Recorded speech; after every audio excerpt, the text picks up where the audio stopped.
दोस्तों, स्वागत है इस देवउठनी एकादशी पर। यह वीडियो आपका भाग्य बदल देगी। आपके भाग्य पर चमकते सितारे की तरह चार चांद लग जाएंगे। दौलत चुंबक की तरह नहीं, बरसात की तरह आपके घर में बरसेगी। दोस्तों, देवउठनी एकादशी की रात क्यों बनाई जाती है? इस दिन साबूदाने की खीर बनाई जाती है, क्योंकि एकादशी के दिन चावल का भोग नहीं लगता और न ही चावल भी नहीं बनाना चाहिए। जाने इस खीर को खाने के लाभ एवं देवउठनी एकादशी की संपूर्ण जानकारी। दोस्तों, देवउठनी एकादशी के दिन इस जानकारी को आप बिल्कुल भी मिस मत करिएगा। इस वीडियो को देखने के बाद आपको अन्य वीडियो देखने की जरूरत नहीं पड़ेगी। ध्यान से देखना। देखिए, देवउठनी एकादशी पर खीर बनाने की परंपरा काफी समय से चली आ रही है। रात को चंद्रमा की रोशनी में दूध से बनी खीर रखी जाती है और फिर उससे मां लक्ष्मी को भोग लगाकर शुभ प्रसाद के रूप में सभी लोगों में बांटा जाता है। तो आज हम आपको बताने जा रहे हैं कि यह जो खीर है, इसे खाने से क्या लाभ होता है। वास्तव में हमें देवउठनी एकादशी के दिन चांद की रोशनी में क्यों खीर रखना चाहिए, सारी जानकारी इस वीडियो में विस्तार से बताऊंगा। तो कार्तिक मास की एकादशी को देवउठनी एकादशी कहते हैं और यह इस साल 2024 में 12 नवंबर को पड़ रही है, जो कि बुधवार का दिन है। देवउठनी एकादशी की रात को चांद की रोशनी की रात कहा जाता है। इस दिन खीर बनाकर रखने की परंपरा काफी लंबे समय से चली आ रही है और मान्यता है कि देवउठनी एकादशी की रात को चंद्रमा की किरणों से अमृत वर्षा होती है। इसीलिए खीर बनाकर कुछ घंटों के लिए चंद्रमा की शीतल जो रोशनी है इसमें रखनी चाहिए, फिर इसका सेवन करना चाहिए। मान्यता है कि देवउठनी एकादशी की रात को ही भगवान श्री कृष्ण ने महाराज किया था। भगवान श्री कृष्ण ने बंसी बजा करके गोपियों को अपने पास बुलाया था और ईश्वरी अमृतपान करवाया था। अतः देवउठनी एकादशी की रात का हमारे हिंदू धर्म में विशेष स्थान होता है। इस रात को चंद्रमा अपनी 12 कलाओं के साथ पृथ्वी के सबसे नजदीक होते। देखिए, ध्यान से सुनना। जब द्वापर युग में भगवान श्री कृष्ण का जन्म हुआ, तब मां लक्ष्मी राधा रूप में अवतरित हुई। भगवान श्री कृष्ण और राधा की अद्भुत रास लीला का आरंभ देवउठनी एकादशी के दिन ही माना जाता है। देवउठनी एकादशी के दिन चंद्रमा सभी 12 कलाओं के साथ पृथ्वी के नजदीक होता है। भगवान विष्णु के अवतारों में से केवल भगवान श्री कृष्ण ही हैं जिनमें 12 कला समेत है। जो भगवान श्री कृष्ण भगवान विष्णु के समस्त अवतार हुए, इसमें भगवान श्री कृष्ण ही एक ऐसे अवतार माने गए हैं जिनमें 12 कला का समावेश है, जबकि भगवान राम का जन्म केवल 12 कलाओं के साथ में हुआ था। ज्योतिष की मान्यता के अनुसार देवउठनी एकादशी के दिन चंद्रमा की किरण में उपचार करने की शक्ति विद्यमान होती है, जिनमें अमृत वर्षा की तरह भी इसे देखा जा सकता है। दोस्तों, वीडियो ध्यान से सुनना, वीडियो बीच में छोड़ करके मत जाना। अभी तक वीडियो को लाइक नहीं किया तो वीडियो को लाइक कर चैनल को सब्सक्राइब जरूर करना और कमेंट बॉक्स में जय माता लक्ष्मी जरूर लिखना। आज मैं आप लोगों को यवन प्राप्त करने का आजीवन कभी भी बुढ़ापा नहीं आएगा, ऐसा तरीका इस वीडियो के माध्यम से देवउठनी एकादशी के दिन प्राप्त किया जाने वाला तरीका बताऊंगा, जो कि दशानन रावण स्वयं करते थे। तो देखिए, परंपरागत के अनुसार जो देवउठनी एकादशी की रात, इस दिन गाय के दूध की खीर या अन्य मीठे जो व्यंजन है, यह रात की चंद्रमा की जो खुली चांदनी है इसके नीचे में लाकर के रखना चाहिए। से जो व्यंजन होता है, यह अमृत की शक्ति इसमें प्राप्त हो जाती है। देखिए, गुजरात राज्य में देवउठनी एकादशी को देवउठनी पूम भी कहा जाता है और देवउठनी एकादशी के दिन चंद्रमा का बहुत महत्व माना जाता है। जो व्यक्ति पूर्णमासी उपवास का संकल्प लेता है, ऐसे व्यक्ति देवउठनी एकादशी के दिन से उपवास प्रारंभ करते हैं और ऐसा माना जाता है कि इसी रात के बाद मौसम बदलने लगता है, सर्दियां शुरू हो जाती हैं तथा मंदिरों में पूजा अर्चना करने की जो खुलने का समय होता है, बंद होने का समय होता है, इसमें परिवर्तन हो जाता है। शिव भक्तों के लिए देवउठनी एकादशी का विशेष महत्व होता है। मान्यता है कि भगवान शिव और माता पार्वती के पुत्र जो कुमार कार्तिकेय हैं, यह देवउठनी एकादशी के दिन ही उनका जन्म हुआ था। इसी कारण इसे कुमार एकादशी के नाम से भी जाना जाता है। दोस्तों, लंकापति रावण देवउठनी एकादशी की रात जो चंद्रमा की किरण होती है, इस किरण को दर्पण के माध्यम से अपने नाभि पर ग्रहण करता था, अपने नाभ पर डालता था और इसे ग्रहण करता था, और इस प्रक्रिया से उसे पुनर्यवन की शक्ति प्राप्त होती थी। इसलिए आपने देखा होगा, रावण काफी उम्र 4 चौकड़ी राज करने के बाद भी, 12 युग जीने के बाद भी उनका शरीर रोगों से मुक्त रहा, दोषों से मुक्त रहा एवं यवन से भरे हुए थे। तो अगर आप भी चाहते हैं, जैसे कि आप जो है पुनर्यवन प्राप्त करना चाहते हैं, आप चाहते हैं कि आजीवन आपको बुढ़ापा ना आए, तो आप जो है अपनी नाभि पर देवउठनी एकादशी की किरणों को पड़ने देना। बिल्कुल ही आजीवन आपको बुढ़ापा नहीं आएगा।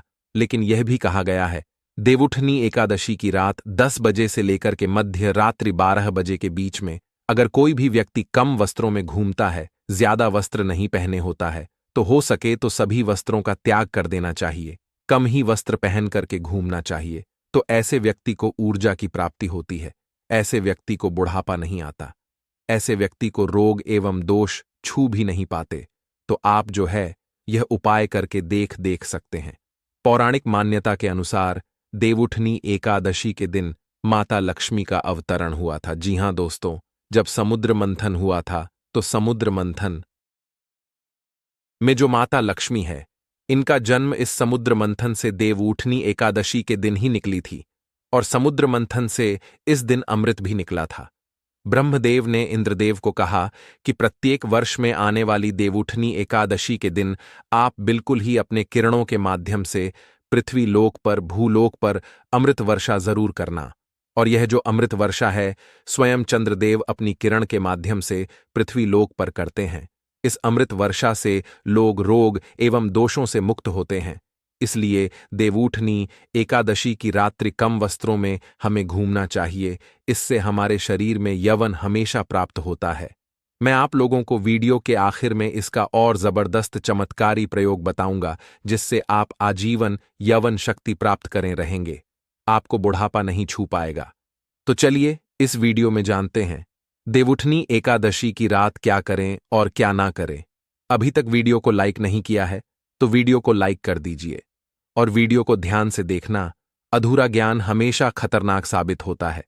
दोस्तों, वीडियो को बीच में छोड़ करके जाते हैं तो इसमें आपको ही नुकसान होता है, क्योंकि हो सकता है आज मैं आप लोगों को जो जानकारी बता रहा हूं, यह जानकारी आपको आने वाले समय में ऐसा फायदा पहुंचाएं जिसकी आप कल्पना भी ना कर सके। अर्थात इस जानकारी से हो सकता है आपका भला हो जाए, आप जो है आजीवन यवन को प्राप्त करें, आपको बुढ़ापा ना छुए। तो देवउठनी एकादशी की रात क्या करें क्या ना करें, तो देखिए, ध्यान से सुनना। जो देवउठनी एकादशी की रात है, इस दिन नेत्र ज्योति बढ़ाने के लिए ध्यान से सुनना।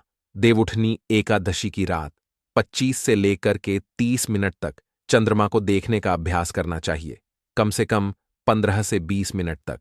इस दिन अगर आप चंद्रमा को देखते हैं, बिल्कुल ही ध्यान से देखते हैं, आप अपने जो नेत्र की पलक है इसे बंद नहीं करते, तो आपकी आंखों की ज्योति काफी बढ़ जाती है, दिन जैसी दृष्टि प्राप्त हो जाती है। ऐसा हमारे धर्मशास्त्रों में लिखा है। दोस्तों, हो सके तो देवउठनी एकादशी की रात को सुई में धागा पिरोने का अभ्यास करना चाहिए, इससे नेत्र की ज्योति बढ़ती है। देवउठनी एकादशी पर चंद्रमा की चांदनी गर्भवती महिला की नाभि पर पड़े तो जो गर्भ में पलने वाला जो बच्चा होता है हष्टपुष्ट होता है, और ऐसे व्यक्ति काफी ज्ञानी होते हैं। ऐसे जो बच्चे होते हैं शरीर से एवं पुष्ट हो जाते हैं, और यह पहलवान जैसे इनके शरीर में हजारों हाथी के जैसा बल आ जाता है। दोस्तों, हमारे धर्मशास्त्र कहते हैं इस दिन यौन संबंध से दूर रहना चाहिए। ऐसा माना जाता है कि इस दिन संबंध बनाने से जो बच्चे पैदा होते हैं वह विकलांग होने की आशंका रहती है, तो इस बात का थोड़ा सा विशेष ध्यान रखना। चलिए इस वीडियो में जानते हैं कि देवउठनी एकादशी के दिन क्यों खाते हैं खीर, और वास्तव में हम जो खीर रखते इसे खाते हैं तो हमें क्या फायदा मिलता है, यह भी जानना जरूरी है। तो देखिए, ध्यान से सुनना दोस्तों। कहते हैं कि इस दिन आसमान से अमृत किरणों का आगमन होता है। इन किरणों में कई तरह के रोग नष्ट करने की क्षमता होती है। ऐसे में जहां इन किरणों से बाहरी शरीर को लाभ मिलता है, वहीं शरीर के भीतरी अर्थात आंतरिक अंगों को भी यह लाभ पहुंचाने का काम करते हैं। इसके लिए आप जो है खीर को चंद्रमा की रोशनी में रखकर बाद में आप इसे खा सकते हैं। यही कारण है कि देवउठनी एकादशी की रात को लोग अपने घर की छतों पर खीर रखते हैं। दोस्तों, इस खीर को खाने से अगर किसी को लंबे समय से कोई ऐसी बीमारी है जो बीमारी ठीक नहीं हो पा रही है, खाट पर पड़े जो व्यक्ति है जो कि चलने ने फिरने में समर्थवादी नहीं है, उन्हें यह खीर खिलाने से धीरे धीरे कुछ दिनों के भीतर में उनके जो रोग होते हैं वह ठीक हो जाते हैं। और ऐसे व्यक्ति जो खाट पर पड़ा व्यक्ति है, ऐसे व्यक्ति भी चलने फिरने में समर्थवान हो जाते हैं। अमृत समान बल आ जाता है। ध्यान से सुनना, कहा जाता है कि इस दौरान चंद्र से जुड़ी हर वस्तु जागृत हो जाती है। देखिए, दूध भी चंद्रमा से जुड़ा होने के कारण अमृत समान बन जाता है, जिसकी खीर बनाकर खाने से चंद्र प्रकाश में रख करके दूध संबंधी जो भी चीज होती है, जैसे आप खीर को ही रख लीजिए या फिर पेड़ा को रख लीजिए, दूध से बनी कोई भी वस्तु रखते हैं और अगर चंद्र से जुड़ी कोई भी वस्तु खाते हैं तो यह अमृत बन जाता है। बिल्कुल चंद्रमा के प्रकाश में होने के कारण दोस्तों, यह भी मान्यता है कि देवउठनी एकादशी के दिन दूध या खीर का प्रसाद वितरण करने से चंद्र दोष दूर होता है, लक्ष्मी मां की कृपा प्राप्त होती है।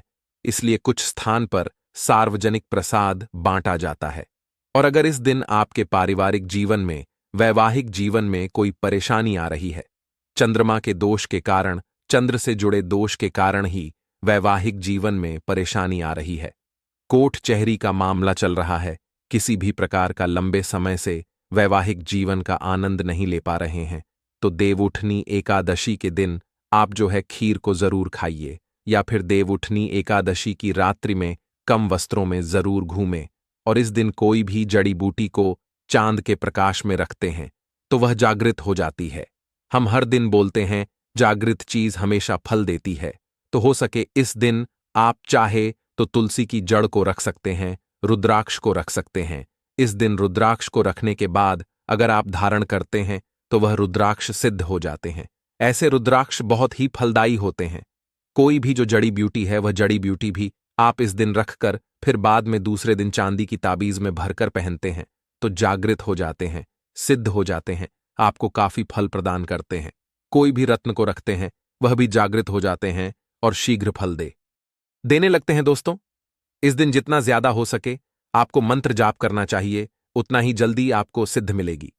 कोई कोई मंत्र आप जाप कर रहे हैं, लंबे समय से वह मंत्र सिद्ध नहीं हो पा रहा है, वह मंत्र आपको फल नहीं दे पा रहा है, तो देवउठनी एकादशी के दिन ऐसा माना जाता है, केवल देवउठनी एकादशी के दिन बड़े से बड़े मंत्र को 108 बार बस अगर आप जप देते हैं तो वह मंत्र सिद्ध हो जाता है और आपको तत्काल फल देना शुरू कर देते हैं।